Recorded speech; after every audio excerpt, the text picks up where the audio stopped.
ایک بڑا زبردست سوال جو ہے وہ مجھے ملا. ایک بہن ہے جن کا نام ہے سبرینا.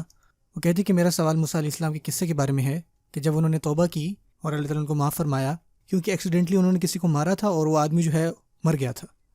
لیکن بعد میں ان کو نتائج کا سامنا کرنا پڑا کہ وہ اپنے علاقے سے چلے گئے اور جو فرعون کی فوج تھی وہ ان کے پیچھے تھی کہ وہ جہاں پہ بھی آئیں ان کو قتل کر دیا جائے، نعوذ باللہ. تو سوال یہ تھا کہ اللہ تعالیٰ اگر ہمیں معاف کر دیں تو کیا یہ ممکن ہے کہ ہمیں پھر بھی ہمارے جو گناہوں کے نتائج ہیں دنیاوی لحاظ سے دیکھنے کو ملیں گے؟ دیکھا جائے تو یہ سچ ہے، ہمیں جو ہمارے گناہ ہیں ان کے نتائج اس دنیا میں دیکھنے کو مل سکتے ہیں، کیونکہ ہو سکتا ہے آپ نے کوئی جرم کیا ہو اور آپ نے توبہ کر لی لیکن پھر بھی اس کے کوئی دنیا کے لحاظ سے نتائج ہیں.